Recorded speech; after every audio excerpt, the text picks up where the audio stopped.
Welcome to the What Really Happened radio show. Because World War III is a really bad idea.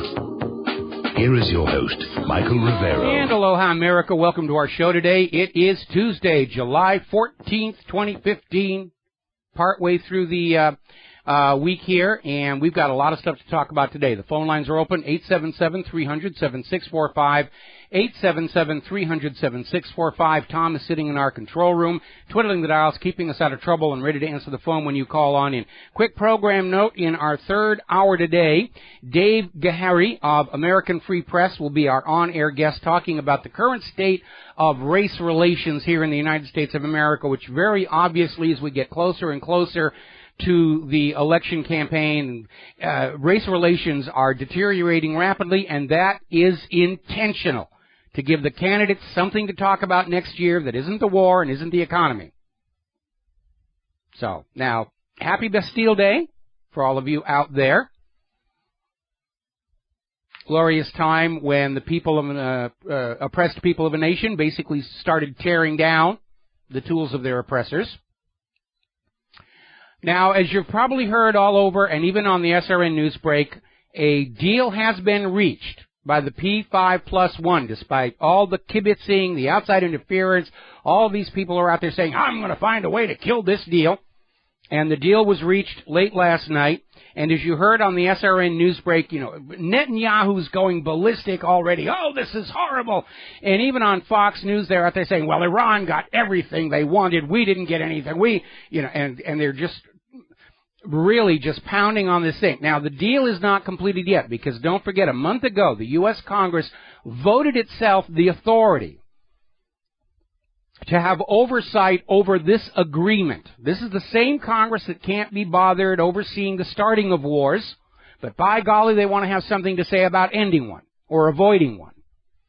Don't want to be bothered with overseeing immigration, or certainly don't want to intrude on Wall Street, product safety, any of that stuff. They're too busy. But by golly, they're going to have a voice on this P5+1 contract.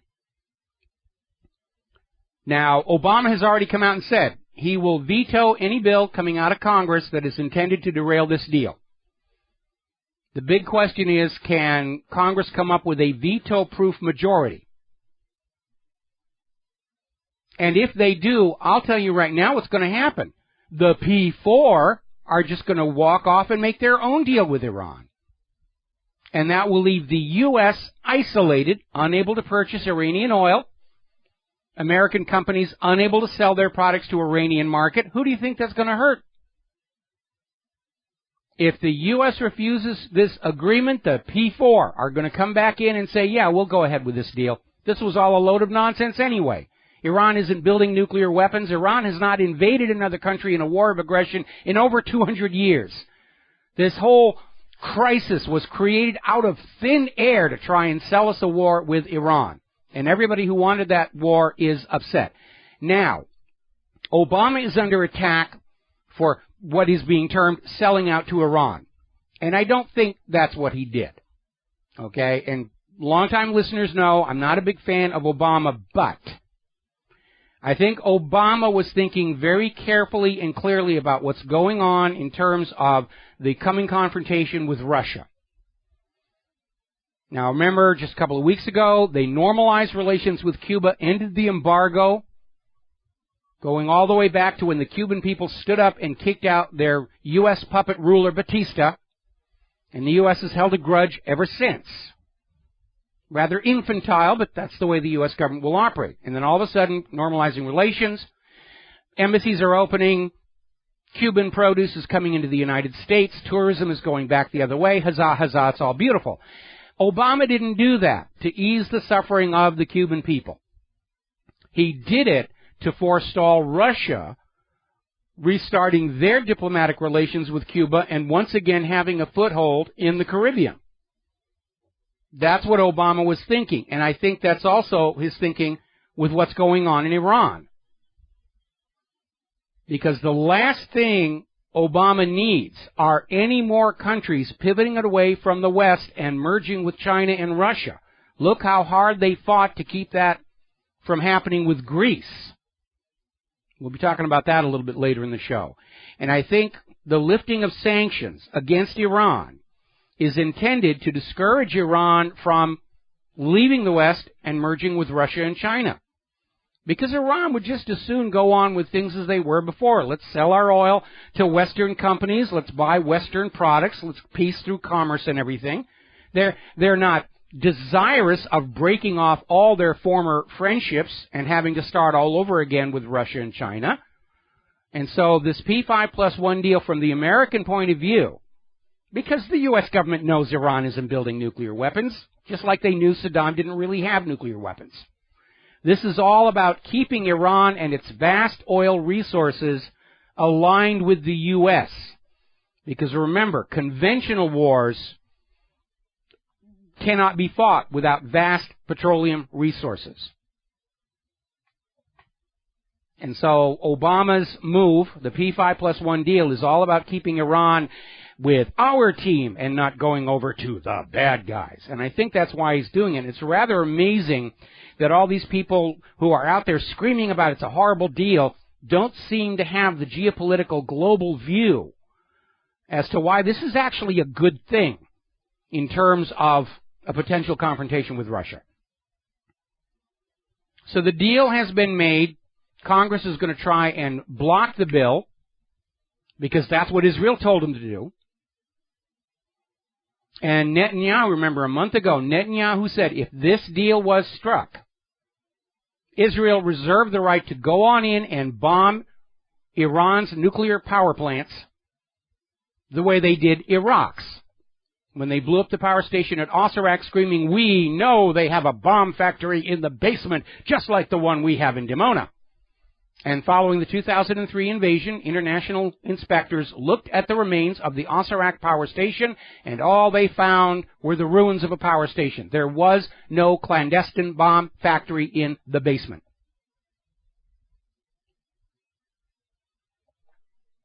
So Israel's horrors in the American media, the Congress, Netanyahu, all over.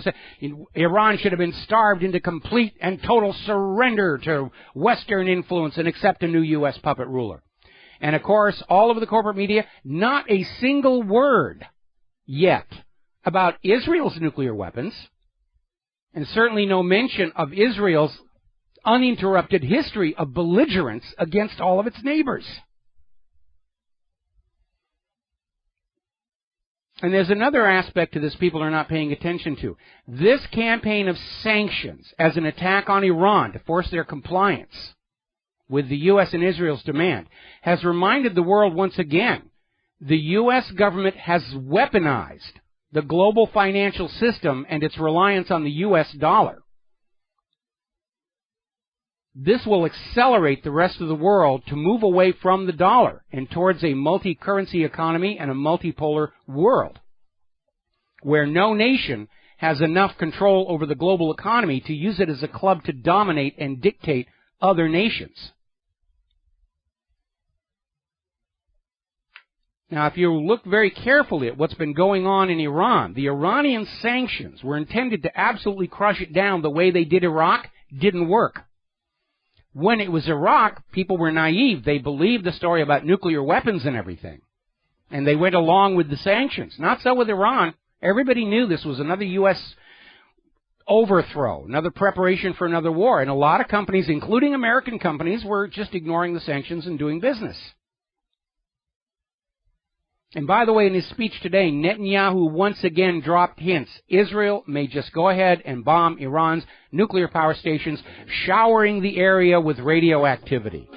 What wonderful people over there in Tel Aviv. We'll be right back with a phone call after these few words.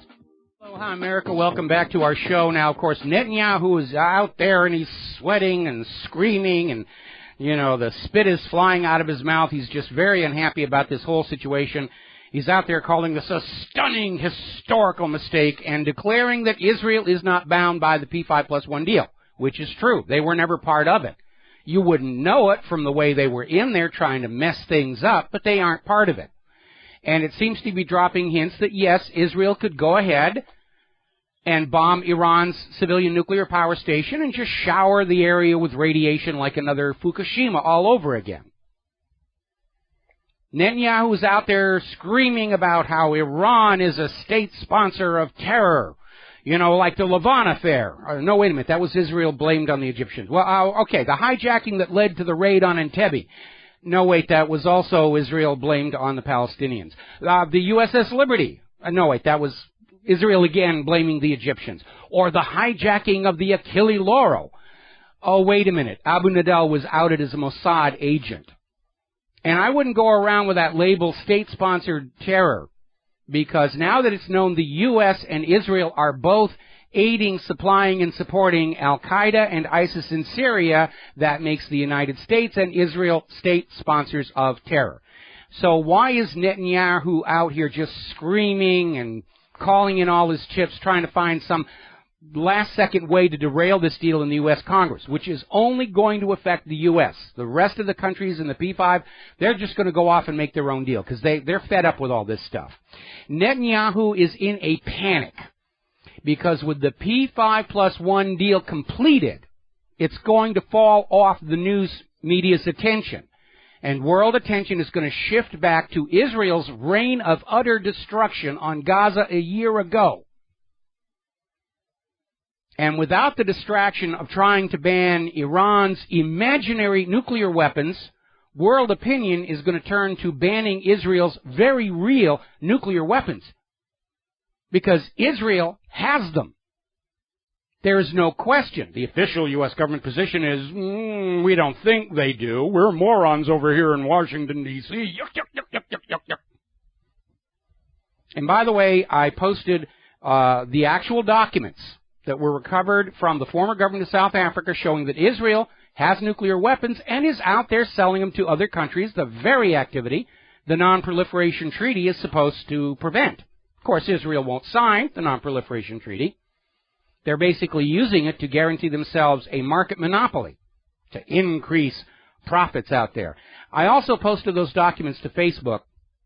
And obviously the megaphonies are on overtime today because immediately got jumped on by all these Israel reports. No, you shouldn't talk about that. That's an anti-Semitic hoax. You're all Jew haters and you want Hitler to come back and everything. And Iran is evil. You should believe Iran is evil. Iran would have, and just they're frothing at the mouth is basically what's going on here. And Netanyahu is out there saying Iran is going to receive a sure path to nuclear weapons. Actually, they have accepted one of the most intrusive inspection regime in history. And Netanyahu is out there saying the restrictions that are supposed to prevent them from getting nukes are going to be lifted. Iran will get a cash bonanza of hundreds of billions of dollars, which will enable it to continue to pursue its aggression and terror in the region and the world. And, of course, that's Netanyahu's job to do. And he doesn't want anybody cutting in on his turf. And again, history's against him. Iran has not invaded another country in a war of aggression in over 200 years. Israel certainly can't make that claim. Neither can the United States.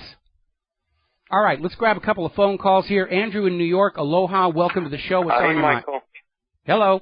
What I think about the Iran deal is, I don't think the U.S. and Obama, truly want peace, but they want to use this deal, to frame Iran, because, they don't want to attack Iran, but, what I'm thinking is, they're going to say, they're going to make up, things that Iran is violating in this treaty, and it's going to justify them, attacking Iran. And what I personally think, is, there's, no tensions between Benjamin Netanyahu and Obama. I think this is just, more political theater, and, I think, once they'll take out Syria and Bashar al-Assad.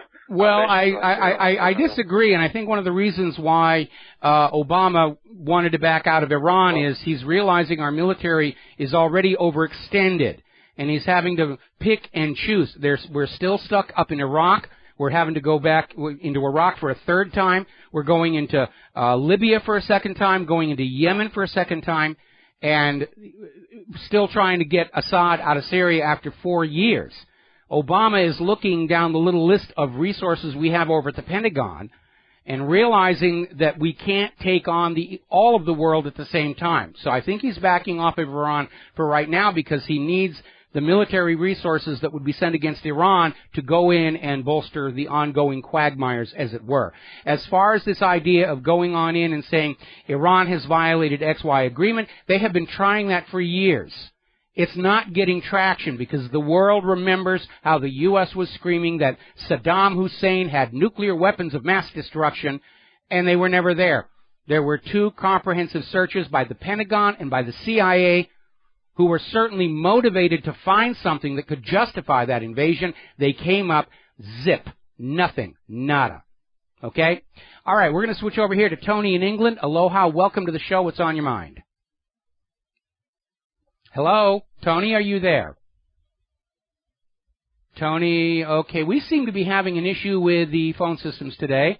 I'm going to put Tony back on hold and come back to him after the commercial break here. Apparently, Netanyahu is losing his grip because apparently his first comment into his Farsi Twitter account, he didn't want the Americans to see it, but somebody saw it and translated it, was just utter profanity, which loosely translates to suck Iranian male genitalia. So he's definitely losing it over there. Now, as I mentioned before, we did put up copies of the documents from the former government of South Africa showing how Israel does have nuclear weapons. They've got so many, they're selling them to other countries. And if they're trying to sell them, or if they were trying to sell them to South Africa, they were probably trying to sell them a lot of other places. They're trying to make a big deal over North Korea getting nuclear weapons despite their deal. There's compelling evidence that North Korea didn't build that nuclear weapon. They just bought it from Israel. And so that's a big question that the corporate media is avoiding. What other countries bought nuclear warheads from Israel? Because we know Israel was out there selling them. And as I said before, Netanyahu's got a PR problem because while he could scream and yell about the P5+1, nobody was paying attention to what Israel's been doing to the Palestinians. And now he doesn't have that distraction anymore. Unless he goes ahead and bombs Iran's nuclear power station, and I think that's probably going to make things even worse than they are right now. Now, you remember Qatar Adnan, went on a hunger strike, and he was released yesterday. Israel rearrested him again today. We'll be back after these words from our sponsors. Oh, hi, America. Welcome back to our show. We're going to try and see if maybe Tony in England is back on the line. Tony, are you there? Hello, Tony. Hello. There you are. Okay, what's on your mind today? Hello? Hello, Tony. I cannot hear you. All right, well, we're going to have to let you go. There seems to be some kind of an issue with the telephone system yet again. It's all starting to fall apart here. I live in Hawaii. We have Time Warner Oceanic Cable, and they just upgraded our high-speed internet, which is kind of cool. It's causing some problems, but the on-demand pay-per-view movie system doesn't work. You'll click a button, unavailable, try back later. Or it'll get partway into a movie and then the box will reset. I think it may be related to the fact that they're going all fiber and ultra-high bandwidth, and some of the equipment just isn't up to handling the flood of data that's coming in. But I digress. Now, let's talk about Greece and what's going on over there. As I mentioned before, I'm starting to think the only thing that really makes sense is that Tsipras won his election, made his promises to the voters with no intention of keeping them. Common theme, something to keep in mind as we go into 2016.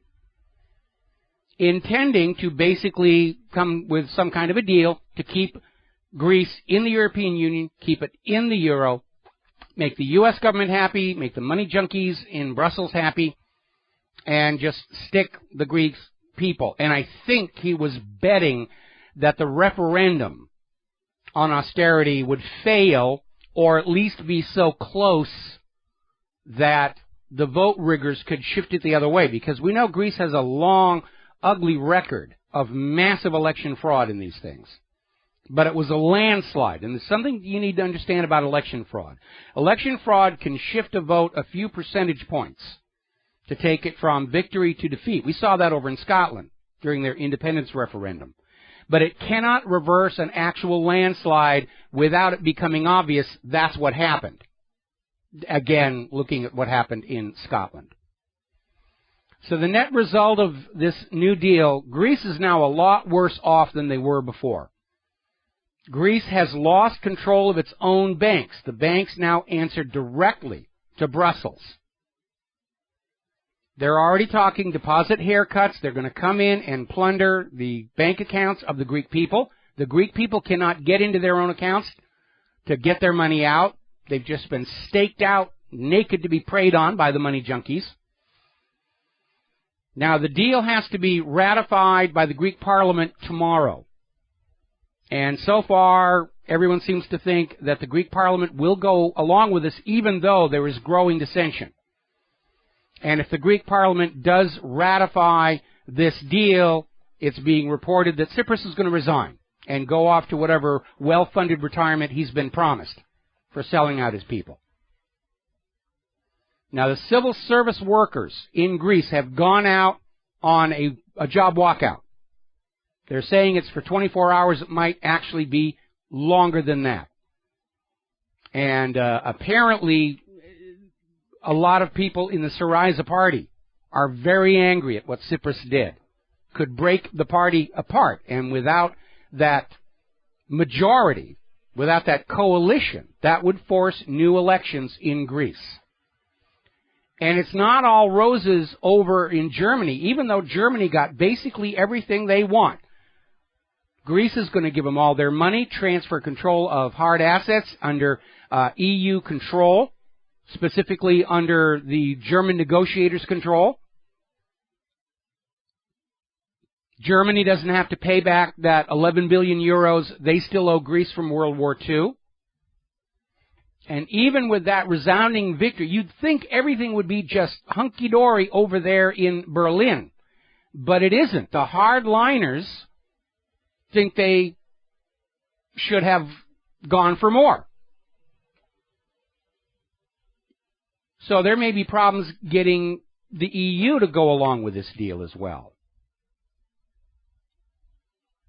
Meanwhile, we're hearing that Greece has been forced to hand over its public assets to an external fund controlled by a German bank managed by Herr Wolfgang Schäuble himself. Airports, aircraft, the banks, all of it. It's just been plundered. And there's something you need to understand about the phrase privatization. Privatization is banker speak for stealing assets bought and paid for by the taxpayers in order to then rent those assets back to the people who paid for them in the first place. That's what privatization means. Okay. Article over in the Telegraph in Great Britain. Greece is being treated like a hostile, occupied state. Yeah, they are. It's like the return of the Nazis in World War II.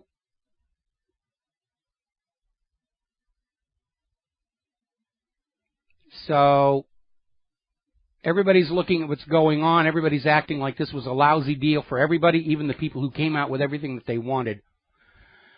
And again, this is just another secret bank bailout. Like all the previous Greek bailouts, the money will go into Greece through one door, and it'll go right out the other door, back to the bankers holding Greece's debt. None of that money is going to actually be put to use in Greece to develop jobs and industry, which means, in the long run, Greece is still where it was, with unpayable debt. All they've done is kick the can down the road a little bit further. Now, according to recently resigned Finance Minister Yanis Varoufakis, Greece was working on a drachma plan. He's confirming reports that we had. They were printing up drachmas. There were reports, some of them were actually seen on the streets. And there were apparently a large part of the Greek population and the Greek government who are all ready to leave the euro and the European Union and pivot to Russia.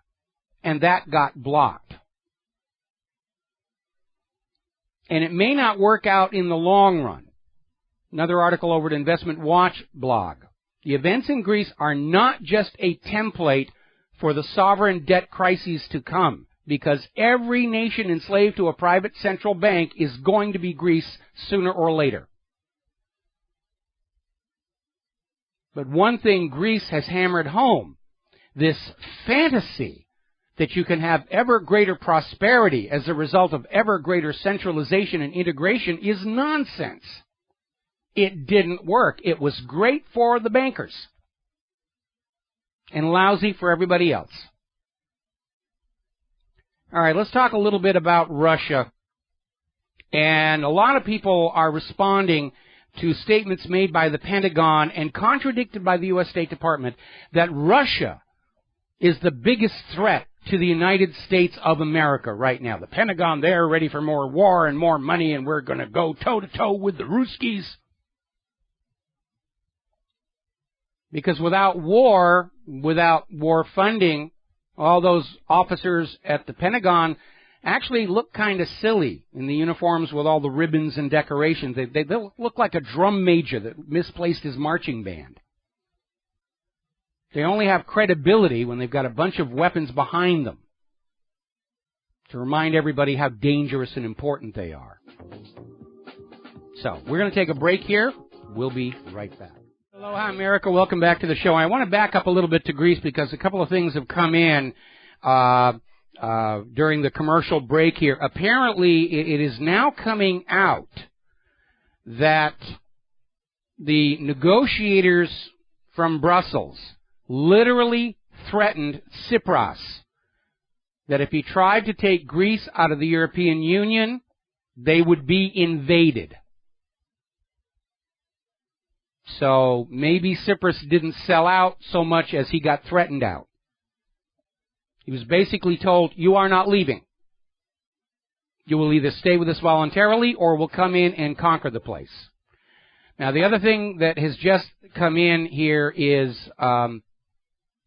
apparently one of the negotiators in Brussels came out with a statement that nations that are in debt shouldn't be allowed to have elections at all.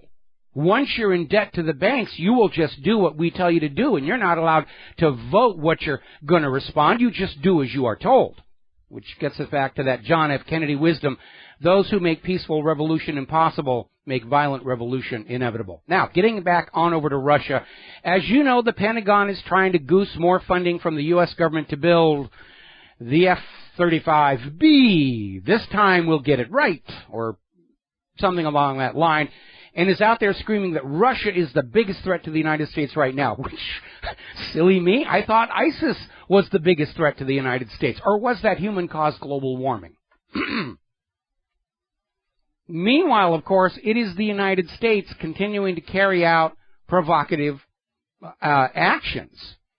The U.S. basically did military exercises involving dropping a mock-up of the U.S. B-61-12 nuclear bomb from a B-2. And they've got 2 more of these tests still to come. Now, their bombs are training units. They don't explode. But it's just basically going on out and saying, see, we have these bombs and we can deliver them with the B-2. And Russia's saying, yes, that's a provocation. You are provoking us with these displays right on our border. But Russia's the problem, according to the Pentagon.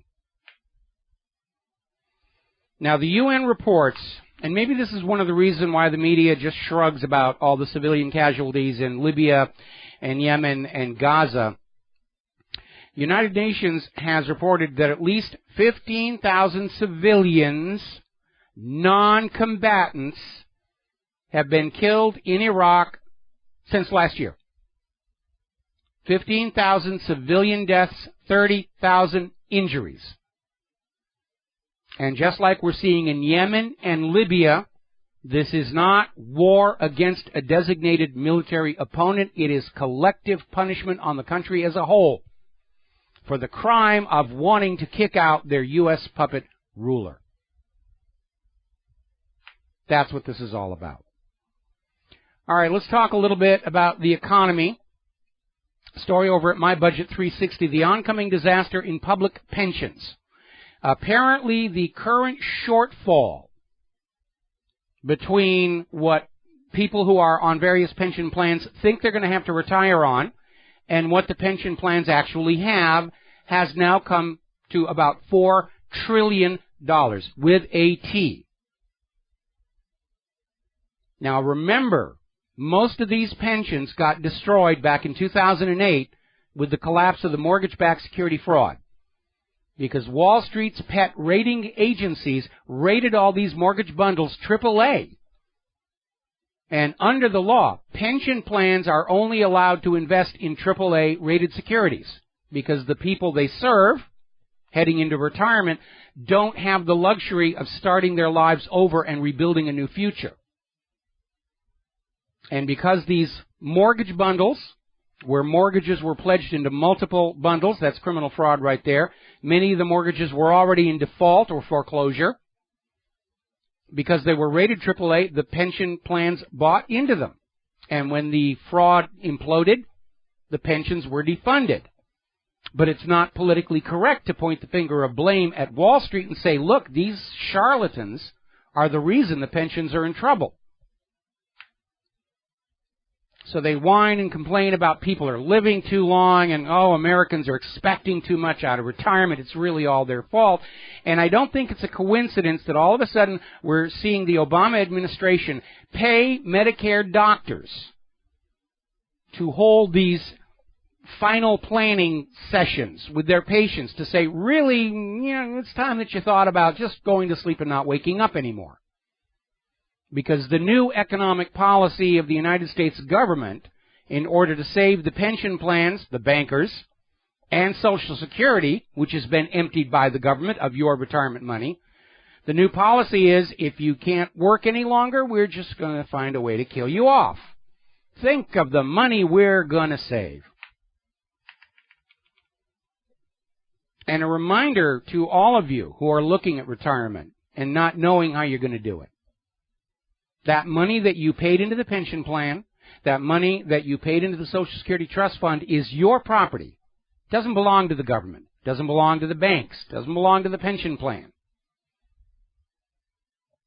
And yes, the U.S. government just changed the law to allow a pension plan to say, well, we're going to have to alter the deal. Pray I do not alter it any further. And yes, you've been paying in all these hundreds of thousands of dollars to the pension plan, and all we can afford to give you is $25 a month. By the way, there's been a recent survey, and U.S. Representative Bobby Scott has brought attention to it. Right now, the United States ranks the second worst in income inequality of all the developed countries. We're below Russia. Remember, Russia's the bad guy. Oh, they're cruelly oppressing their people. No, not as much as the U.S. is. Going to be talking more about that wealth inequality and why it's existing in a little bit. But I want to call attention to something that's going on. It's called the 809 area code scam, and apparently it's running rampant across the country. And basically what it is you will get a message on your phone that shows an area code of 809, 284, 649 or 876, and they'll leave a message saying, I saw you in the bar last night, I really think you're hot, call me back, or you've got to call and collect a prize, or this is the contact number for somebody who's been in a terrible accident, please call back. And these are numbers that are actually codes for outside the United States of America for companies that are able to simply put charges on your phone bill. And it's a scam. And I don't know why they don't just shut these off, but apparently somebody made a right payment there. Obviously for us here in Hawaii, this is a concern because our area code, which is legitimate, is 808, just one digit away. But apparently people are finding hundreds and thousands of dollars added to their phone bills with these calls. All right, we're going to grab a real quick phone call here. Al in Canada, aloha, welcome to the show. What's on your mind? Al, are you there? Al, I cannot hear you. Are you there, Mike? There you are, yes. What's on your mind? Hello? Okay, there. Yeah. Are you there, Mike? Yes, please talk fast. We're coming up on a news break. Turn down your radio and just listen to me on the phone. Yeah, you were just mentioning about pensions, and I cannot hear you, though, Mike. You can't hear me? Okay, I'll tell you what. Al, Al, can you hear me now? Yes, I can. Okay, good. Unfortunately, we've run out of time. We're coming up here on the news break. You can start what you want to talk about, but I'm going to have to put you on hold and bring you back after the news, okay? So go for it. Yeah, that's fine. You were mentioning about pensions and, people losing money on them. My wife's pension is just been drastically cut. I mean, like 70%. And the union voted not to pull the money out because this pension company said that you're only going to get 30 cents on your dollar if you do that. At the same time, I get my pension statements around February or March. I'm involved in two pensions, and I made like 8.75%, 9%, and yet this is a really big pension that she's in. All right, well, Al, I got to cut you off. I got to put you on hold, but I'm going to bring you back after the news break, okay? So it's on hold. We'll be right back. Aloha, America. Welcome back to our show. Hour number 2. The phone lines are open, 877-300-7645, and we're going to go right on back here to Al in Canada, who was telling us this nightmare story about how pensions are not, in fact, keeping their promises to the pensioners. Yeah, and it's actually worse, Mike. They want even more money. They want 20%. Basically, they want up to 20% of their wages to continue this pension after apparently losing all this money. And I have to wonder, did anybody that is working for this company, did anybody lose their jobs? Did anybody get a wage cut? Oh, of course not. Did they get their bonuses cut? No. I mean, the crookeder these bankers get on Wall Street, the bigger the bonuses. I mean, look at Eric Holder. Oh, yeah. His entire career at the Department of Justice was protecting the big banks from prosecution. Now he's back working for the big banks for some like $40 million a year salary and perks and bonuses. I mean, it's just obscene. It really is. It is obscene. That $40 million, Mike. I mean, I give all my friends, everybody I know, like $100,000. So it's going on up here as well, and the politicians would like us to think that the economy's okay. Meanwhile, the central bank is maybe going to lower the interest rates, and even realty companies like Royal LePage, they're saying don't do that because you're just creating a bigger real estate bubble. And when it pops, it's going to be worse than what happened in the United States in 2008, 2009, because we didn't experience any of that. So everything's just totally screwed up. The problem here is that all of these private central banks depend on people borrowing and borrowing more to keep the economy going. And when people stop borrowing, whatever inducement, lower interest rates, whatever, the whole idea, we've come to be a society that looks at a debt obligation as an object of value. Oh, this has value. And they buy and sell and trade them around and bundle them, and it's just all a complete fairy tale. The modern economics has become a religion, and I've mentioned this before. None of this is a science. It's basically, a set of arbitrary rules created by the bankers to make themselves rich that we are all taught to believe in as little tiny children. At the same time, we're taught to believe that our government is good and the other governments are bad, that our politicians are honest, that you can trust the corporate media, and that there's an imaginary playmate in the sky who sits up nights to admire us. And they brainwash us at that young age because we're too young to realize the big people are full of it. And when you get these beliefs at a very young age, your personality grows up around them. And that's what traps you to those beliefs and makes it almost impossible for you to let go and say, okay, our politicians aren't honest. The corporate media is lying to us. Because you're literally chipping away parts of your own identity. Because we tend to become that which is believed in. And the language gives it away. We have people running around this country saying, I am a Republican. I am a Democrat. I am a Christian. I am this or that. They become the thing that is believed in. And that's why when you say anything that challenges the beliefs of these people, like the world really isn't getting warmer, they respond as if it's a personal attack because they're feeling a threat to their sense of identity. And it's a stupid way to think, but it's deliberately encouraged because that's how free-thinking individuals are turned into mental slaves. And that's exactly what they do to you. They demonize you. Yes. They try and make you seem like you're a conspiracy theorist or crazy or ill-informed, whatever it is. Anyways, Mike, great show. Always love talking to you. Have a good one. All right, thanks an awful lot for the phone call. Now then, up in Afghanistan, the opium poppies are blooming. Poppies, poppies, poppies. And apparently the U.S. government, as part of its reconstruction, we feel really bad that we came in and devastated your country to get rid of your government and put our government in. And they're pouring all this kind of money into the country. And a lot of it seems to be going who knows where. And there's this story that came out over at Liberty Blitzkrieg saying that basically 1 out of every 12 schools in Afghanistan is actually closed. Or it's a ghost. The Afghan government, our U.S. public government says it exists. We need U.S. taxpayer money to fund it. And the money is forthcoming, but the school doesn't exist. So the money's going somewhere. Probably to build new modern roads up to those opium plantations to make delivery of the opium that much easier. In fact, if you go back, there's a gentleman named Bo Greitz who did a video called America Betrayed. And he was talking about the so-called war on drugs being prosecuted over in the Golden Triangle during the Vietnam era.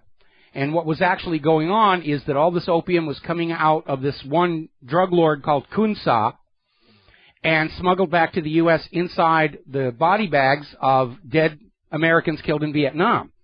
And it transshipped through here in Hawaii, which corrupted our local government, and went to the United States of America. And meanwhile, the U.S. government is out there saying, we have to fight the scourge of opium at its source over there in Burma. And they funded all these millions of dollars for the drug war on Kun Sa. And as Bo Greitz found out, the money was actually used to build an ultra-modern highway right up to Kun Sa's front gate so they could get the trucks there and not have to use mule trains to get the opium back down to Air America, which was the CIA's proprietary airline. Mel Gibson even did a movie about it called Air America, about all this U.S. government-sanctioned drug smuggling that was taking place. So probably U.S. taxpayer money is being sent to support those Afghanistan schools that turn out not to exist, about $1 billion. And it's probably being spent to make life easy and more convenient for the U.S. government drug smugglers. And remember, we have posted many times. In fact, I'm going to go ahead and put the article up on the next commercial break about you can see these photos of all these opium poppy fields in Afghanistan being protected by uniformed troops and the bags of raw opium just being hefted onto military vehicles for shipment. That's what's really going on in Afghanistan. All righty, turning to politics. This goes back to that comment I made talking about the story about how the United States of America is the second worst developed nation in terms of income inequality. And it tangles in with this gentleman named Haim Saban, who's been a major donor to Hillary Clinton, to the Democratic Party as a whole, to the Clinton Foundation. And he's got all this money to donate, and everybody is saying, okay, where's he get all this money to hand out? And according to Mondo Weiss, he's got all this extra money to throw around because of tax fraud. Apparently, Haim Saban, like the ultra-rich, feels that he should not have to pay any taxes. He actually got caught, and his settlement with the government was for far less than his actual tax bill. And he's using all that extra cash that he's got to go on out and buy politicians left and right. And the dirt on Saban is now starting to stick to Hillary Clinton. She's not the Teflon candidate anymore. She's turning into the Velcro candidate. Everything is sticking to her. Now, we're continuing to see the flashback, if you will, from Jeb Bush, who told the New Hampshire union leader that the economy is going to be fine. People just need to work longer hours, and through their productivity, they will make more money for their families. So Jeb Bush's message to you is, you're all slackers. You're just lazy. And Jeb Bush, far from being the presumed GOP candidate, is looking more and more like Mitt Romney. And that is not a positive. We'll be right back. Oh, hi, America. Welcome back to the show. And looking real quickly at Fox News, they're bashing on Obama for his silence on the illegal immigrant murder of Kate Steinle. And it occurs to me there's actually another possibility regarding the coming confrontation between Obama and the Congress over the P5+1 deal. Because Congress is going to try and pass a bill to block the deal. John Boehner is already out there on the warpath saying, Israel has told me that we must destroy this, and I will always do what Israel says. And the question is, can they come up with a veto-proof majority? Because Obama's already out there saying he's going to veto any attempt by the Congress to kill this deal. And if Congress cannot come up with a veto-proof majority, and by the way, you should all be calling, faxing, mailing, pounding on the door of your Congress critters right now saying, leave this alone, as hard and as loud and as often as you can. If they can't come up with a veto-proof majority, I would not rule out Congress starting impeachment proceedings against Obama for his abuse of the IRS and all the other impeachable things that he's done in order to get him out of there and get Joe Biden into the Oval Office, who would go along with torpedoing the P5+1 deal and would also give the Democrats an open shot at retaining the White House by having an incumbent who is reelectable or electable in the face of Hillary's very obvious flameout.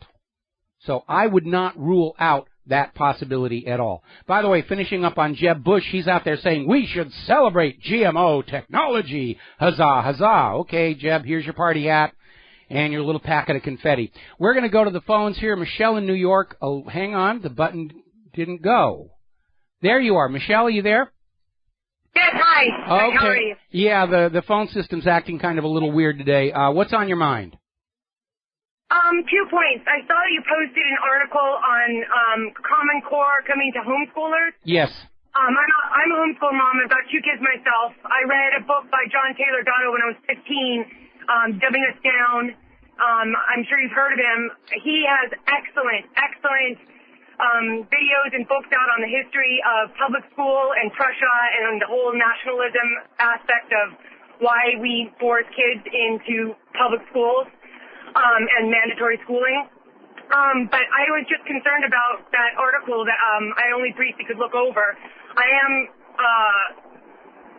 New York, as you know, is one of the hardest states to homeschool in. You have to give quarterly reports to this homeschool department, and they're very police state-like around here. Yes. But so I think educational freedom is really important. And the other point that you were talking about universities and the college bubble, and the impossibility of regular people sending their kids to college like they could 30 years ago, or like I could when even in the 90s. I tell my kids, who they listen to you, by the way, they're big fans. Hi, I tell kids. my kids, they're with me. I tell my kids that college, that you are your own teacher. And college is only necessary now if you need that degree and you know you're going to get a job. You can teach yourself, you can work for people if you want to learn how to be a woodworker, or if you want to learn how to work on computers. the best way to do it now is self-taught because you don't want to get trapped. Yeah, I agree with you. College stopped being about higher education to support a technological economy, and as our manufacturing has gone to other countries, college is sold as a fashion accessory. You know, ooh, you've got a college degree. What's it in? Sanskrit. Doesn't matter what your degree's in. If you've got one, you are obviously socially superior. And these kids who are getting sucked into this are paying a very heavy price for that little piece of paper on the wall, which is actually not influencing them at all. I went to college. I did not get along with them very well. I've mentioned the story many times before on my own education. I'm self-taught. I consider myself self-taught. I consider the time I spent in high school and college to have been a complete waste of my life. But the idea is I'm in agreement. If you don't actually plan to go into a field where you need a college degree, and if you don't know the job is going to be there when you get out, why bother? Because the reality is that if you have somebody who goes into the job market when they graduate high school, and somebody who goes into college, when that person comes out of college, the person who entered the job market right after high school is usually at a higher income level than the guy who just got out of college. Yeah, and the list of really successful people who were self-taught is long, really long. And the other thing about college, I think, nowadays is that it just cements in the propaganda. So when someone comes out of there, they're really, really not free thinkers. So no, you're absolutely right about that, and I got to see that close up back when I was teaching at the University of Hawaii. Now, I was teaching computer animation, which is not politically sensitive, so they pretty much left me alone, but I could see the idea of a self-directed education, certainly within the 4-year program, didn't exist any longer. You will take these courses, you will believe this, this is what you will have. We had Israel's lobbyists all over the campus constantly screaming about Palestine and everything. And colleges, which when I was a kid, university was supposed to be where you went to explore new ideas. And today they have become the most rigid of the enforcers of the status quo. It isn't until you get into a master's degree or a PhD program that you're allowed to go out and actually think for yourself. But you still have to show your loyalty and obedience to everything that has come before if you're going to get that degree. You can't go on out and say, I have proven that what these earlier people said was completely wrong. You're not going to get your master's or your PhD. You know, you get it by saying, I have refined what they said before. They were brilliant. We worship academia, and please let me have tenure. Absolutely, and I think it also breeds a fear of being different or thinking, because that's what you see going around us now. I mean, it's so easy for people to plant the fear of a Confederate flag, or the fear, because it's been bred into our educational system. So segue into Trump. I like your ideas about Trump, and I believe he was self-taught. I'm not sure about that. I thought I heard somewhere he didn't go to college. I'm not sure, but Trump and his forthrightness with the press, his forthrightness about immigration. But my only question is his foreign policy. He talks about military being strong. Okay, that's the prime issue is peace. So what's your thoughts on that? Boy, that's a very, very complicated issue, and I know we all want peace, but everybody has to want peace for there to be peace. It takes just one maniac in power with the keys to the weapons to keep the wars going, and that's what's happening, whether it's the assassination of Archduke Ferdinand to start a war. Those who want war generally can come up with it. What mitigates that is the general population understanding the true causes of war and saying, we're not going to go along with this one. And that lesson about Saddam's nuke was an important one that we should never forget. Have to take a break for commercials. Thank you very much for the phone call. Hugs to your kids from me, and we'll be back after these words. America, welcome back to the show here. Now, Donald Trump is still out there. He is standing firm on the comments he is making regarding immigration, Hillary, the corporate media, the sellout mentality within the GOP party leadership, which also applies to the Democrats.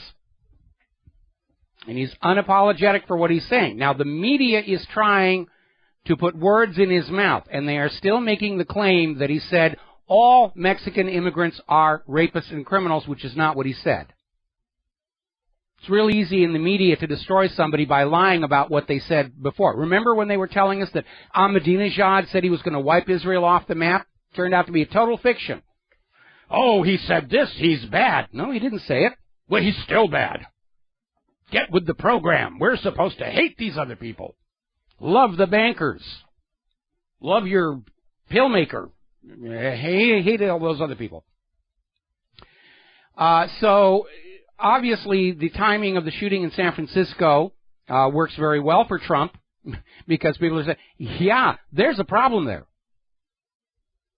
Because illegal immigrants are disproportionately represented in arrests for virtually all crimes. Car theft, drug.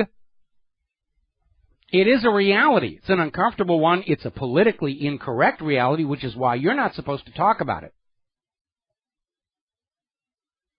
So there's an article over on Investment Watch blog, 10 horribly violent crimes that were committed by illegal immigrants. And it's just an illustration that, yes, Trump is right. A lot of these illegal immigrants coming across the border are bringing problems with them, not just contagious diseases. Many of them are criminals fleeing prosecution in their home countries. All of them are people who couldn't make it in their home countries, or they'd still be there. So, of course, we have this story up in San Francisco. Guy was deported 5 times. Gunned down a young woman, was taking a walk with her father on a pier in San Francisco using a gun from a federal government agent.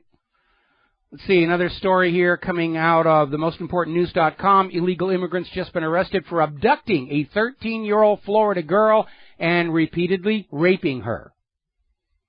Illegal immigrant in Alabama arrested and charged with sodomizing a 10-year-old girl.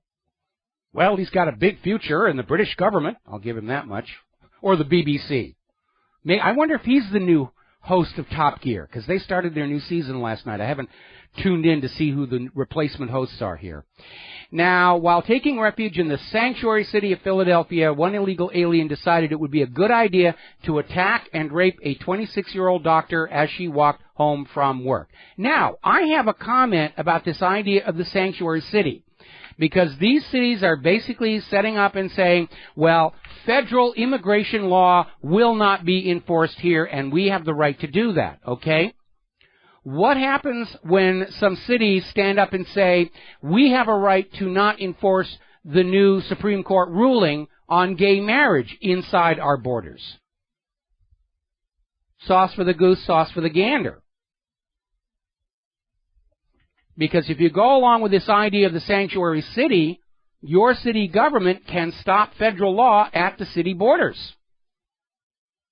Federal gun law, federal tax law. You can see how ridiculous this whole idea is here. Now, we have a caller on the line. We're going to talk to Gus in Missouri. Aloha, welcome to the show. What's on your mind? Mike, just curious. Does your lovely wife, Claire, compose, write the lyrics, sing on a lot of your songs there? She's written much of the music that we use on the show. Others have been donated for our use by the artists.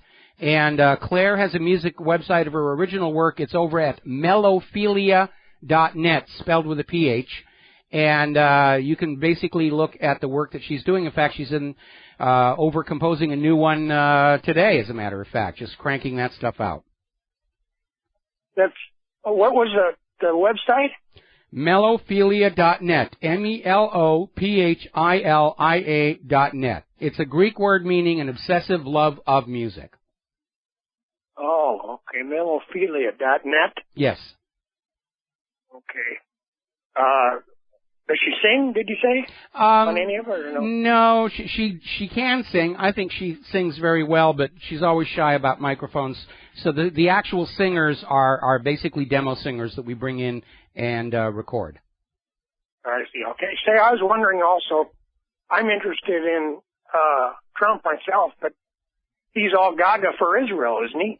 Well, name me one politician who isn't gaga for Israel. And so it's kind of a null factor. If they're all gaga for Israel, then let's say that's a push. He's certainly not as gaga for Israel as Hillary is, or Mike Huckabee is. I think Trump may be the least offensive in that regard. But since all the politicians have to dive into Tel Aviv, let's just say that's not a factor anymore.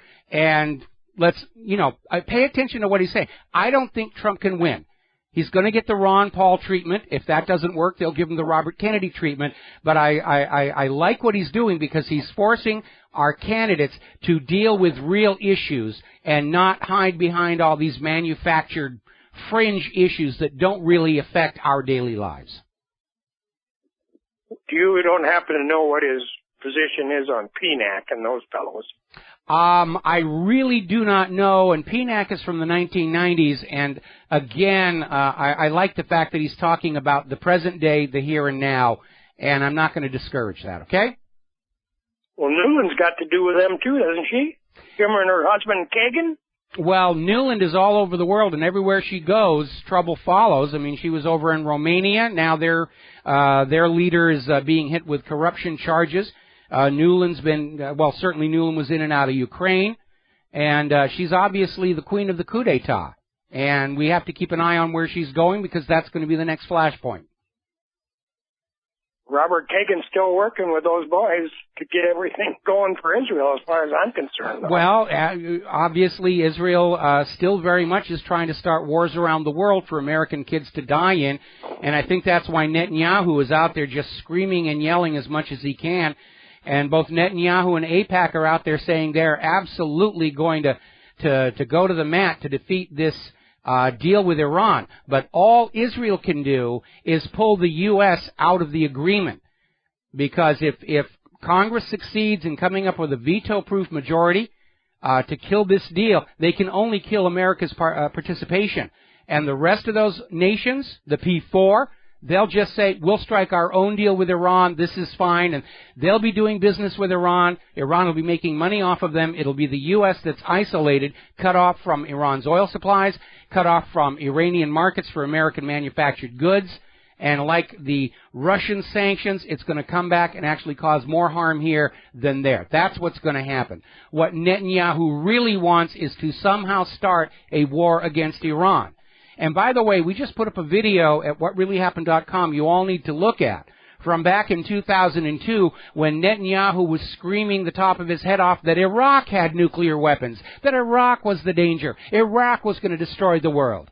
And he was lying then, and he is lying now. We got it. Thanks an awful lot for the phone call, Gus. We're going to let you go. We're coming up on another commercial break here.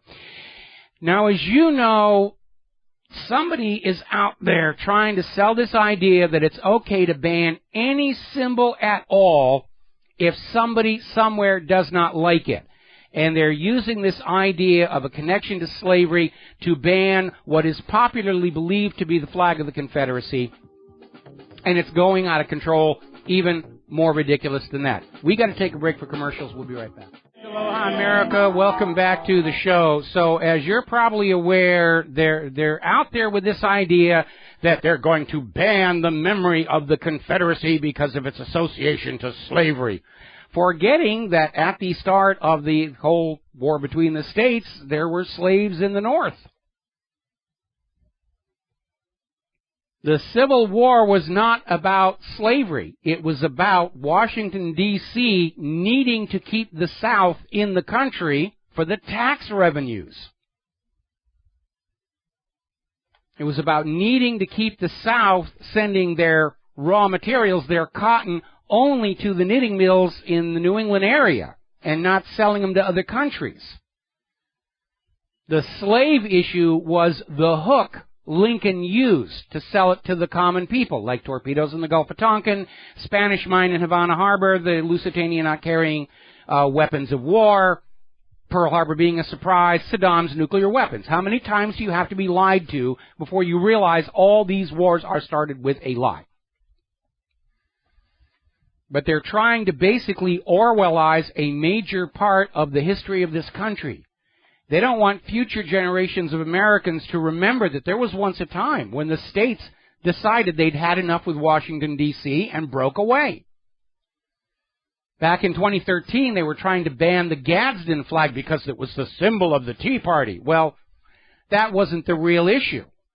They're trying to obliterate the history of the American Revolution. Common Core, along with completely rewriting the Bill of Rights to change its meaning, is teaching our young kids that Thomas Jefferson and George Washington and the rest of the Founding Fathers were wrong to defy British authority.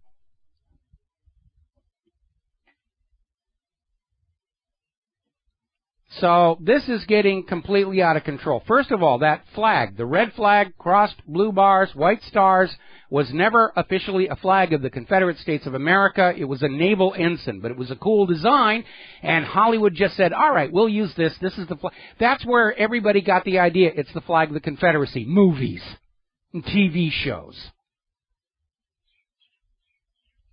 So now the whiners are going after another symbol. They have declared the fleur-de-lis to be banned because it's the symbol of the French monarchy, which blah, blah, blah, and it's a whole long thing about symbol of slavery. That's going to cause a real problem for people up in the city of Quebec, whose flag has the fleur-de-lis, not to mention the Boy Scouts of America, whose emblem is based on the fleur-de-lis. And the fleur-de-lis means a lot of things to a lot of people, including Christians. That's not slavery. They're completely out of control. Now, the NAACP, and boy, they got to be smoking some really good crack down there. They are now calling for the removal of the stone carving of 3 leaders of the Confederate States of America on Stone Mountain, down in Georgia. Giant carving. It's sort of the South's version of Mount Rushmore. Are they going to go up to Mount Rushmore and sandblast off Thomas Jefferson because he owned slaves? You can see how completely out of control this is getting. And you know something? This is a mindset right out of the ancient Egyptian pharaohs. When a new pharaoh would come in and there was somebody that displeased him, they'd go out and wipe all their names off the stone carvings. Take a chisel, just chisel it out. That's where we are right now. We're seeing history being murdered before our very eyes. All right, we've got a caller waiting on the line. I don't have a name, so whoever you are, welcome to the show, and what's on your mind? Yeah, there's something else skipped over. I'm Jason from Ohio. Oh, okay, Jason. What's on your mind? Well, I'm just saying, if we're going to go after these symbols of flags, let's go after the UN and some of these other flags that they got out there, you know, that they put up there, and say that you must follow after us. And why not go after them too? Well, you know what? The hypocrisy is that all of these politicians in Washington, D.C., who are out there screaming about, we've got to ban the flag of the Confederacy, we've got to do this, they probably, most of them, have the flag of apartheid Israel proudly on display in their office. This isn't about erasing bad symbols or double plus ungood thoughts. This is about literally erasing history so that we as a nation forget that there was a war for independence against a private central bank, that there was a war for independence against a tyrannical central government, which was never in the original Constitution. They're murdering history. Orwell said it in 1984. Whoever controls the past controls the future, and that's exactly right. They want to erase the evidence of ideas of independence and freedom. The attack on the Gadsden flag in 2013 was not about the Tea Party. It was about erasing all these symbols of the American Revolution that were showing up in all the protests. They're trying to take away the symbols of freedom and replace them with symbols of obedience to authority. Exactly. I mean, it's just like the UN wants to replace the American flag with their flag. And the UN is going to run everything. European and America, Canada. It's a shame they can't run Israel. I mean, if they can't keep their member Israel in line, then they lack credibility as a global government. Exactly. And I want to go after their flag, too, because their flag is apartheid. And it's like, why do we have to go along with them taking out the Palestinians? Well, I would not expect the United Nations to last much longer, because those who are pushing for a world war are going to have to get rid of the United Nations the way they got rid of the League of Nations prior to World War II. It's an impediment. And so there's going to be something that happens where the UN is going to collapse and become defunct. Exactly. That's what they're going for. That's their dream, I guess, over the last 50 years, is to take out America and make it something it's less than, a superpower. And they're trying to do it, and they're doing it right now. No, they're not doing it. They're not doing it. The U.S. government has destroyed the U.S. as a superpower with this Ponzi scheme central bank, the abandonment of manufacturing, and our weapons are hideously expensive and poor quality. We're a paper tiger. The U.S. is a paper tiger. It's out there, growling and thrashing at people, but I don't think this military can walk their talk. This government cannot actually prevail, I think, in a conventional war against a military peer like Russia or China. Certainly the results of these recent war games with the F-35, the embarrassment of the Donald Cook. America's military looks good on TV and in the movies, but when it comes right down to actually fighting in the mud and the dirt and the dust, it's not holding up. The stuff wears out, it breaks, it doesn't work, the software is flaky. I think America's military might right now is more illusion than reality. Exactly. It's all banksters. It really is. It comes down to banksters and the fascist elite that's running our country. All right. Well, listen, I need to let you go here, and we're going to switch over real quick to Mark in New York before the news break. Mark, what's on your mind? Yeah, it always sucks when I call you because I have one topic and then you bring up so many others. But you're right about the F-35. It's a total, and the F-22. I read a lot about military, especially the Air Force, and you're absolutely correct. We don't have time to go into it, but you're right. It's just doesn't work. $1 trillion boondoggle. And I wanted to talk about the banking system, but I did tell your screener, you know what? As far as the NAACP wanted to scrub this Confederate monument and get rid of the flags and everything else, what people have to understand, and I know this from the bottom of my heart, they're trying to erase the white power structure in this world, in this country specifically, when they have the knockout game and all the attacks on white folks that have died that had nothing to do with anything, any of the murders or the killings of whether it's Trayvon, Michael Brown, the other kid. I mean, the black and white crime is not never mind underreported. It's not reported, but they're trying to whitewash and just obliterate the whole power structure in this country. Well, you had Politico out there saying that the South has to be ethnically cleansed of all those white people. Mark, I got to let you go. Let you go. We got to take a break for news, and we'll be right back. Aloha, America. Welcome back to our show, hour number 3, and joining us on Skype right now is Dave Gahary of the American Free Press. Dave, aloha. Welcome to the show. Okay, I am not hearing... He's on the line. I think he just stepped away from his computer. He stepped away from his computer. All right. Okay. Professional show business here. All right, well, we'll wait for... Dave to get back here, but basically he's here. He's also a radio host and wanted to talk. Back. Okay, he's back. Dave, you there? I still cannot hear him. Can you hear me?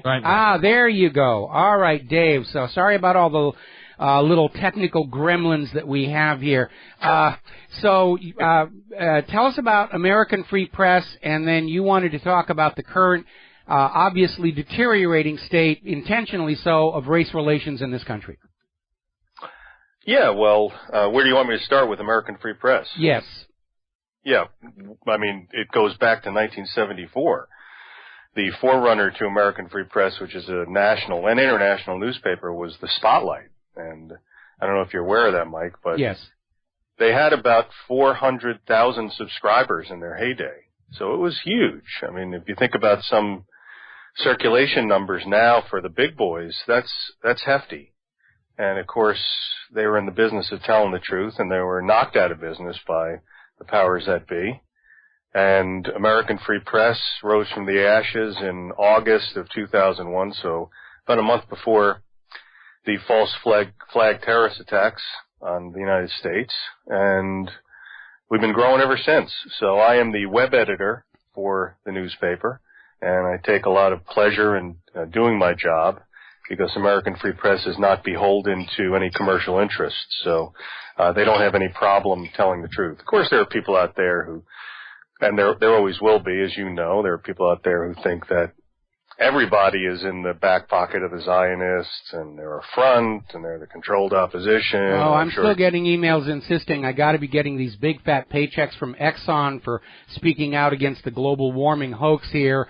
And if Exxon is sending me checks, they're lost in the mail because I haven't gotten one, and I could really use the money. Well, I got one of yours, so I'll forward it to you. Ah, okay. Yeah, so it really is a great honor and a pleasure every day. I work 7 days a week because I have to monitor the website, doing this job because it's something that I always wanted to do, always wanted to have some involvement in getting the truth out to folks, what I consider to be the truth, and I base that on a lot of research, a lot of studying. I don't jump to conclusions.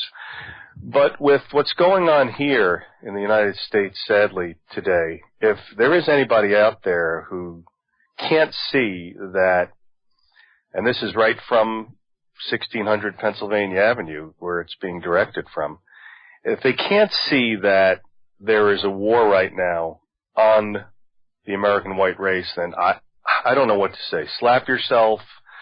Try to wake up. If that doesn't work, slap yourself again, because it's so obvious, it's so blatant now.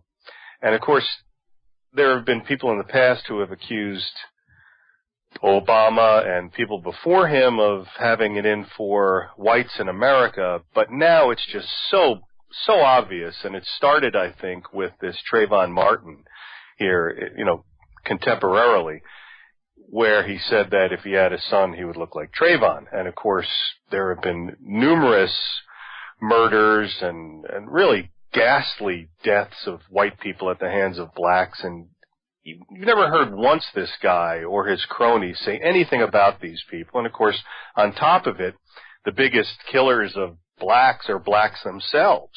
Yes. Over the past 35 years. Well, I noticed that, Obama showed up at these funerals for these two black people who were killed, and he didn't bother showing up in San Francisco for the funeral of the lady who was killed by the illegal immigrant. And I would almost say, because there are some overlapping agendas here, it almost seems like the war is not just against whites, but against white males. And, they're trying to revive the militant male bash feminism from the 1990s for Hillary's campaign. And I think a big part of this may be coming from an agenda that if they can trigger race riots, if not a race war here in the U.S., then the U.S. government is going to have their excuse to declare a national emergency and martial law, throw what's left of the Constitution into the shredder, and be off and running in the new fascist empire of the world. Yeah, I can't argue with that. That's the thing. I mean, if we just sit back and we watch their actions and we listen to what they're saying, I mean, you would have to be blind, deaf, and dumb and really stupid not to understand what their agenda is. They do want some kind of agitation. Look, if you told me this even 5 years ago, I would say, no, come on. I mean, isn't that a little far-fetched? I mean, a war on the white race. I mean, there have been some things that you... Well, remember Zimbabwe. I mean, because, every time you get a movement standing up and saying we're fighting for equality, and it turns out what they really want is a reversal of what was there before.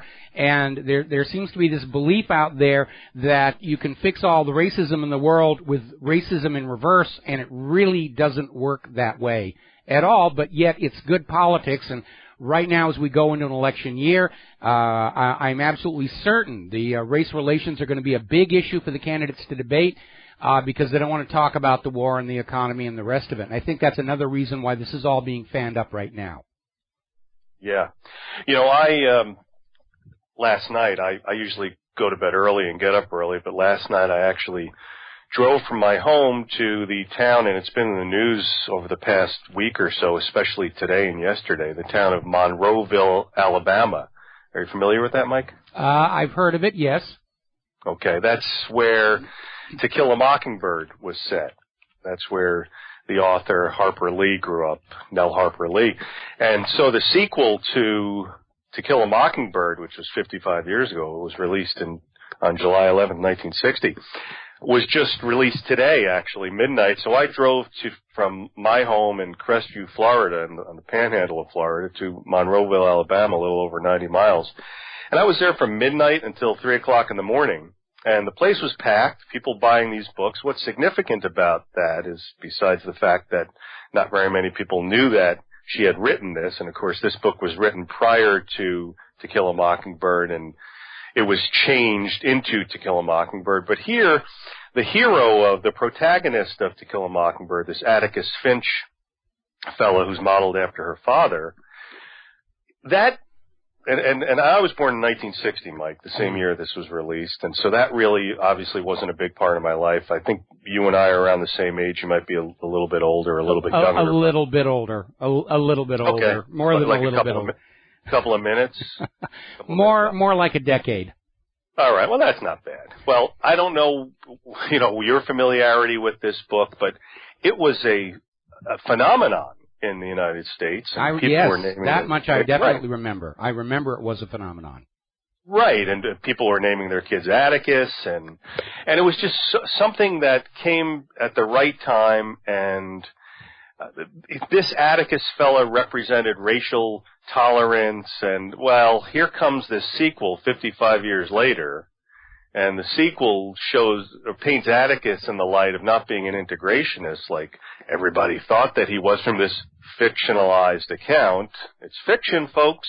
But here he is. He's a hardcore segregationist. Something happened after the 1954 Brown versus Board of Education decision, and he decided that maybe it wasn't good that the blacks and whites should mix. Now, me personally, I'm not racist. I call it like it is. If somebody's an animal and a savage, if they're burning buildings down, then I guess I'm racist. I don't like them. But I have black friends. Well, let's draw a line there, and we're going to have to take a break for commercials here. I still think it's permissible to criticize bad behavior. But they're basically, we're seeing the Israeli defense. I'm not doing anything bad. You're on my case because you hate whatever the minority happens to be. We got to take a 4-minute break for commercials. We'll be back with Dave Gahary after these few words. And aloha, America. Welcome back to the show here. We're talking with Dave Gahary of the American Free Press. We're talking about the deteriorating race relations in this country, the attack on white people in general and white males in particular. We've got the feminists on our case. We've got, pretty much everybody else on our case. If we're not careful, we're going to wind up in Zimbabwe. And certainly the monetary direction seems to be heading that way as well. Now, Dave, over at my website, I just reposted an article, and I put it on Facebook as well, where I want to talk about this issue about the Confederate flag. And first of all, that flag is not actually the flag of the Confederacy. It was popularized as such in movies and TV, and yet everybody's saying we've got to get rid of it because it represents slavery and oppression and the rest of it. And I found all these photos of the Ku Klux Klan doing what the Klan did underneath the Stars and Stripes, and I captioned them all. So tell me again how the Confederate flag is the symbol of black oppression in America. And I put it out there to make a point that, if you're going to ban a flag because of its association to oppression of the black people, then you have to include the Stars and Stripes along with that flag as well. And, of course, everybody's trying to ignore that with dignity. But we are seeing an attack on so many symbols representing freedom and independence, whether it's the Confederate States' right to secede away from a tyrannical central government, the American Revolution breaking away from the Bank of England, and so forth. And it seems like throughout history, every politician that is doing a lousy job of running their country, they have to find a target group to scapegoat for everything that's going wrong. Hitler did it with the Jews in Germany. They've been trying to do it with the Muslims in this country, not getting a lot of traction. And now all of a sudden it seems like, white males are to blame for everything. The rape culture, the, out of control police violence and so forth. But again, I think it's being directed, I think it's being orchestrated for political gain. And best case, they want racism to be an issue for next year's elections campaign speech. Worst case, they want some kind of a violent uprising across this country in order to justify a national emergency and martial law. And we have seen, going back to the Trayvon Martin case, George Zimmerman, the whole week before the Zimmerman verdict was put out there, the corporate media was selling the idea, if he's acquitted, there's going to be race riots across the country. There'll be race riots everywhere. Zimmerman was acquitted, and nothing happened because the black people are just as smart as the white people and realize that's clearly what the government wanted. And so they keep doing more and more of these provocations, and now we're seeing these gangs who are attacking that woman in the car. And for all we know, the gang's been infiltrated by an undercover FBI informant, because remember, that's what happened to the original Black Panthers back in the 1960s. The Black Panthers were originally about breakfast for the ghetto children, local control of the school curriculum, the disproportionate placing of black people on the front lines in the war in Vietnam. They got infiltrated by the FBI and militarized and demonized in order to destroy their message. This is how the government likes to play. And all of this recent deterioration in race relations, frankly, has got the federal stink all over it, in my opinion. Yeah, I mean, they're going to jump on whatever is most politically expedient, but you have to look behind the scenes, Mike, and who's pulling the strings? Who's funding Black Lives Matter? I mean, George Soros always seems to be behind the curtain, trying desperately to get these people to agitate. And, of course, as you said, it's the white man. Yeah, and it's not just the white man. It's the white Southern Christian man who's, as a guest I had on my program last week said, that's right there, the highest one on the totem pole, the white Southern Christian man. So why is it that they're after the Confederate flag? Why is it that Jade Helm is happening down south? Why is it that there isn't anybody really standing up and saying, whoa, wait a second, take a step back? It seems clear, Mike, I think you're right. They do want an uprising where they will have an excuse to bring in the foot soldiers, the forces, the militarized police, and maybe even the military, and maybe even martial law. With their new hollow point ammunition, which is illegal to use in an actual war. Did you catch that Politico article that came out last week where they literally came out and said they should take all of the illegal immigrants and use them to ethnically cleanse the South?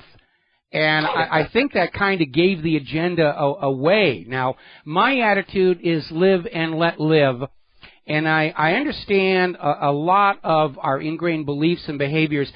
They can take a long time to go away. I want to give you my own story about the Deep South to kind of illustrate that it's not necessarily solely a white issue behind black oppression, because many years ago, in the 1970s, I was working as a professional magician. That's how I paid for my college education. And I did a summer working on the Mississippi Queen riverboat. And once a week, we'd start from New Orleans, go up to Vicksburg and back, and we would always pull into Natchez. And I remember there was this one time, we were staying at Natchez a long time because we weren't able to get upriver because of storm and weather, and so we had a lot of time to kill. So I decided to walk up the hill to Natchez on the hill. And I'm walking up the hill, and there's this elderly black lady pulling a wooden cart. And I didn't think anything about it at all. I just walked over and said hi and grabbed the handle and helped her pull this cart up the hill. And she was looking at me kind of weird. Okay, like, who is this guy? He's obviously not from around here. And I remember when we crested the hill into the town of Natchez, and there were all these people standing around of both colors who looked at me in absolute shock. And I understood why maybe the whites were doing it. What I couldn't understand is why the black people were looking at me in such shock. And it's like I was saying earlier in the show, what we believe to be true becomes part of our identity. And I think a big part of what's going on right now is that the black population of the United States of America sort of clings to that idea that they're being oppressed and that they used to be slaves, even though none of them alive today ever were, because that's part of their identity, how they see themselves. And it's going to be very, very difficult to break them free of that. I mean, it's even harder than actually dealing with any real white oppression that might be out there. Because well, that's right. Yeah, that's right. And the reason is, I think, is because now, as we said earlier, you know, you grew up in the 1950s. I grew up in the 1960s. That's when television was really playing a prominent part. And I think that the brainwashing is complete. I haven't watched TV, as I told you the last time we spoke. Geez, on a program at least. That was a couple of years ago. I haven't watched TV now almost 25 years. I made a promise that I wouldn't. Okay, Dave, we got to take another 4-minute break, and we'll be right back with Dave Gahary from American Free Press. Hello, hi, America. Welcome back to the show. We're talking with Dave Gahary of the American Free Press. We're talking about the demonization of white people, white males. We're seeing a lot of demonization of a lot of different people. It seems to be orchestrated. And, Dave, I want to stretch the context of this a little bit wider, because one of the agendas, I think, is at work with this influx of illegal immigrants. Even though they're committing crimes, rapes, molestations, they're bringing in contagious diseases. I think in preparation for this idea of a one world government, one planet, under a permanent global private central bank, they have to destroy our sense of identity, our sense of self as a distinct people. And I think that's a big part of flooding the nation with illegal immigrants, so we stop seeing ourselves as Americans. I think they're trying to break the cohesiveness of separate, disparate social groups in order to make them malleable and ready to accept this new manufactured identity as a citizen of the global whatever they're selling us. And I think that may also be a factor in this attack on white males, white Christian males, Christians in general, to break up that cohesiveness. So it's going to be easier to say you're no longer what you thought you were. You are now a citizen of the New World Order, and this is what you will believe from here on out. Yeah, sadly, I agree with you, Mike, and I think it goes back to what I was saying before this latest commercial break, was that I haven't watched TV in a quarter of a century, and I gave it up when my first son was born. I said to myself, why am I going to watch that when I could be watching him grow up? And what it's done for me, besides obviously saving me a lot of time, it's removed me from that brainwashing. And I think that it's really important for folks, if they have enough will, to purposefully and as soon as possible say, I'm not going to watch that. I know most people don't have enough will. I mean, I know that, and I know they never will. And I'm not saying that just because I, in this case, have a will to not watch television, that makes me better than anybody else. It doesn't. I'm just fortunate that I don't watch it. I think because of television, because of the mass media, because of what I call the elite media, and I think you also refer to them not as the mainstream media. You refer to us as... It's the corporate media. We're the new mainstream. We've got the lion's share of the audience. Mm-hmm. Exactly. That's absolutely right. The elite media, their effect on most people, because it comes down to, hey, if it's on TV, it's got to be true. So you do have these 6 families who are controlling almost all of what these folks see and hear, and of course they're tied in through their interlocking directorates to the other industries. They're tied into government. So it seems like one monolithic entity moving along, which we can call the New World Order or whatever we want to refer to it as. It's all centered on the money. It's all that's right, exactly. The money has become quasi-intelligent, because it's now so much of it is computerized. And it's broken free, really, of human control. It's kind of operating on the same basis as a slime mold, growing across the planet and basically destroying everything in its path. I guess I lost you with that one.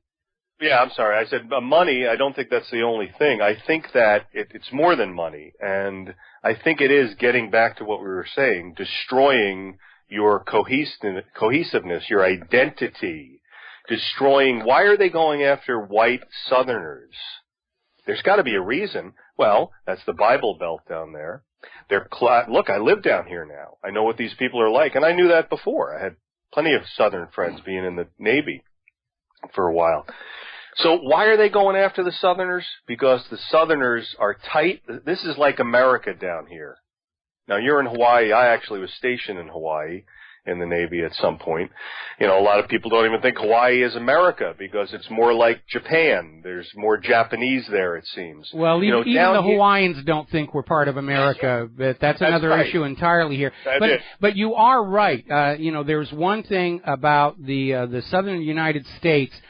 Even though the Confederacy lost the war, there's still a strong sense of a regional identity that is distinct from the rest of the country, and that is definitely under attack.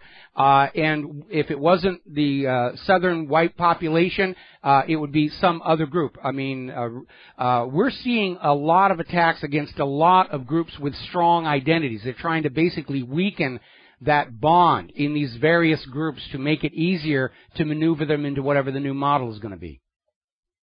Yeah, that's right. And I think it's clear that they want to neutralize the South.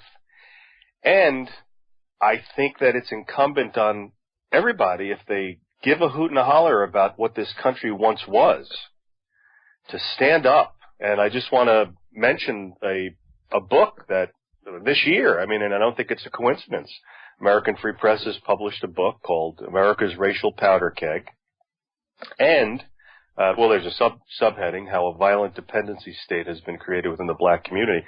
And it is, that's a cliche, but selling like hotcakes. And the reason is that I think most people haven't really grasped this idea of why it is that you have 12, 13, 14% of the population who feel like they can run out of their car and go to a vehicle and rip a Confederate flag off of it, or like you mentioned earlier, that lady in Illinois going to her car and smashing it and hurting her kids. Why do they think that they could do that? Why do they feel like they have every right to do that? And why do they feel like nobody's going to do anything about it? Well, the message has been sent. The message has been sent. Nobody will do anything about it. As you pointed out correctly earlier in the show, the media obsesses over every instance of a white crime against a black victim, but is absolutely not reporting on black on white or even black on black crime. The one exception, of course, obviously being Cosby, which I think is a completely different agenda at work there. And so, yeah, they're feeling like they've got impunity. And again, they're being sold the idea that racial equality is brought about by reversing the discrimination. And that, of course, is great for opportunistic politicians. It's not real world, and it leads to exactly the kind of problems that we're seeing now. And again, it's being kicked up. We have about 2 minutes left in this segment here, so Dave, tell us all about American Free Press. Where can people go to read more of your articles and see your books and the rest of it? Thanks, Mike. Well, of course, it's AmericanFreePress.net, and if they go to that website, obviously they will see all the other links, and you're even up there, Mike, which is nice. Okay. And, I want to say that, I appreciate everything you do. I love your site because of all the contributors there, what you have created there, it allows folks to go to whatreallyhappened.com and really get the knowledge that you really need to understand what's going on. This, the elite media is not giving you this stuff, and that's one of the reasons that I think your site is very important. And if there's, I don't know how many folks are listening or will be listening who have not been to Mike's site, but please check it out because it is very important. It's AmericanFreePress.net, and there are a bunch of buttons there, and one of them is store, and obviously there's book covers and so on. Right on the left-hand side, you can see America's Racial Powder Keg. And I think that the reason that that's important, Mike, is because we come to the point of the show, or we come to the point of the conversation where we say, okay, well, you told us all this, and what can we do about it? Well, I'm not a fan of violence. I've never even been in a fight in my life, and I don't want to fight anybody. I think that we don't have to fight. We should always be able to talk. I think it's important that people read. I think it's important that people pick up this book, America's Racial Powder Keg, and find out and open their minds and think differently. And once they do that, I think, then they would be more equipped to deal with what's happening. And not only that, most importantly, what's going to happen. And what's going to happen is what we were talking about. And we really have to be prepared for that, and reading is the way that we can do that. All right. Well, listen, Dave, we're out of time here. I'm going to have to let you go. Thank you very much. We'll have you back at some point in the future. And we'll be back here after these few words. We've got a caller waiting on the line. Hi, America. Welcome back to the show here. We're going to go right to the phones for our last phone call today. Peter in Los Angeles, thank you for waiting. What's on your mind? Yeah, hi, Mike. Listen, I listened to that segment with the gentleman from American Free Press, and I agree there is a systematic campaign to dismantle any sort of identity at all. And I agree with the whole thing with the white male and all that. I want to point out, though, that the people of the day who are actually doing this is the media. We all know who controls the media. And, you know, where every other identity has been kicked down. And, of course, any rival at all to Jewish power would have to come from non-Jewish white people. So to kick that down, you never hear Jewish identity politics ever attacked, ever. You know, you do raise a good point. And remember, you know, Israel's official position, and Mike Huckabee was out there echoing this the other day. There's no such thing as Palestinians. They don't exist. It's just a made-up thing to discredit Israel. And we know Palestinians are very real. Are we coming up on a time where they're going to say there was never any such thing as a white American male? It was just made up to damage whatever, because, you know, Israel is very, you know, stern about their racial purity and identity, but they kind of prefer the rest of the world to all be kind of mushed together and into one common herd. And that's definitely something we've seen manifest in Israel's agenda for a long time now. Well, as Mike, as you pointed out very often, the starkest example of Jim Crow apartheid, almost Nazism, almost beyond apartheid, is Israel. Yes. And the way they treat the Palestinians. Yet you never hear that in the America. You never hear that. Even the Ethiopian Jews. I mean, Israel is now coming down on the Ethiopian Jews. Apparently, there were a couple of black Jews who went to Israel for a wedding, and they were stopped at Ben Gurion Airport. Because Israel said, we think you're coming here to live and live off of our social... And these people had return tickets, and they were there for a wedding, and you know, but Israel's out there saying, of course we're not being racist just because they're black. And if you say we're being racist, you're a filthy anti-Semite Jew hater who wants Hitler to come back and gas the Jewish babies. And you never hear like the stories about, of course, black slaveholders, or the role that the very prominent, even central role that Jews played in the slave trade. You know, that's completely erased. You know, but, you don't hear about the fact that there were black soldiers in the Confederacy, and we've got pictures of them. You know, history has been rewritten to sell a very polarized view of what was going on. Because, you know, Lincoln used slavery to sell the war to the American people, even though the real agenda was purely economic, keeping the southern states and their tax revenues under the control of Washington, D.C. Yeah, but the common thread through all this stuff now is the people who are attacked are pretty much whites and white males, but the people who are never attacked and who are directing this are Jews. They're never attacked for anything that they do, for their identity politics or any of their past or even present transgressions. But, you know, everybody else is. And you gotta wonder why. And it's because the only rival to Jewish power is non-Jewish white power. And they're getting rid of all of them. Well, we're not the only rival. You know, obviously Islam is a tremendous rival, and we're seeing an orchestrated attack against them.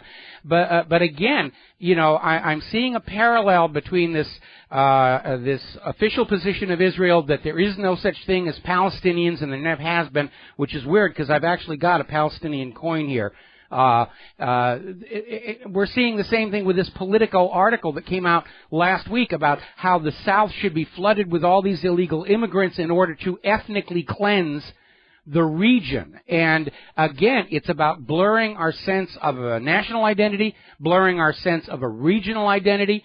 to basically pave the way for redefining what we think of ourselves as part of this whole new world order. Anyway, Peter, thank you very much. I got to let you go here. Need to get on to a couple more topics here before the end of the show. Barclays has apparently frozen the account of Russia's Rossiya news agency without any explanation whatsoever. Apparently, this is more of David Cameron coming on out and being tyrannical, and basically just trying to shut down any media not under British government control. And once again, this is reminding the world that the West has weaponized the global economic system and is using it as a club to bludgeon people into compliance. Do what we say, believe what we say, think as we do, feel as we do, dress the way we do. There's no room for any alternative view to what's going on in this rush to the new global empire. And the reality is it's accelerating the rush by other nations to create a multi-currency global economy, a multipolar political world that is not dependent on any one currency, any one government. Because as current history, as ancient history has shown, when you have one government in control, one currency in control, bad things happen. Power corrupts, and absolute power corrupts absolutely. Now, as you know, Jade Helm officially begins tomorrow. And apparently over at Facebook, a bunch of Facebook pages critical of Jade Helm, organizing observations and reporting of what Jade Helm was doing, just kind of disappeared, which is weird. I also got an email saying that some of my recent Facebook posts, Facebook will not allow them to be forwarded. Imagine my shock on that one. Now, there was apparently plans for a $200 do-it-yourself Wi-Fi router that had a range of something like 2.5 miles in order to allow whistleblowers to basically get onto the net without being spotted by surveillance cameras, to blow the whistle on government and corporate wrongdoing. And apparently the entire project just got canceled under very mysterious, quiet circumstances. You can't give people the freedom to blow the whistle. That's against the government. It's against the corporations. We don't allow whistleblowers any longer. Boy, I remember a time when this nation actually had laws to protect whistleblowers. And we started losing them right after that accidental shoot-down of TWA 800 when President Clinton signed an executive order revoking whistleblower protections for all the military units involved in the recovery of the remains of that 747. And it's been downhill since then. They're not going to bother with the illegal immigrants that are raping and molesting or anything. But by golly, they're going to come down hard on those whistleblowers. Those whistleblowers are a real threat to the national security. Because telling the truth in this day and age is an act of treason. Britain is now going to ban all encrypted message services to defeat ISIS. No, they just want to keep watch on what you're doing and where you're going. And if you're going to an organized protest, like Spain has now made it a crime to tweet the location of protests to other people to get them to show up. We're rushing headlong into total fascist dictatorship. The Senate is voting on a bill tomorrow that will require all social media sites like Facebook, Twitter, and YouTube to report suspected terrorist activity to federal authorities. What suspected terrorist activity actually means is wide open to interpretation, including, I presume, talking about where the government's lying to the people about various things. But by passing this bill, even considering this bill, the Senate has just admitted that NSA spy system doesn't really work after all at spotting suspected terrorists. It's just there to keep an eye on you law-abiding suckers to make sure that you are not thinking those double plus ungood thoughts. Now, little bit of good news. As I mentioned yesterday and last week, why are people still using Flash? It is a security hazard. It's crashing all the time. As of today, Firefox is blocking the Flash player by default until Adobe can get their act together. And that's fine with me. I don't have to deal with the Shockwave player has crashed messages anymore, and anything was sending me requiring shockwave probably wasn't worth looking at to begin with.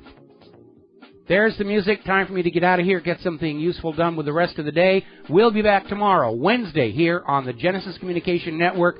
Please call your local talk radio station. Point them at gcnlive.com. Ask them to carry our programming. We need to get the word out if we're going to head off this plunge into a new world war and a new dark ages. We'll be back tomorrow. Aloha, America.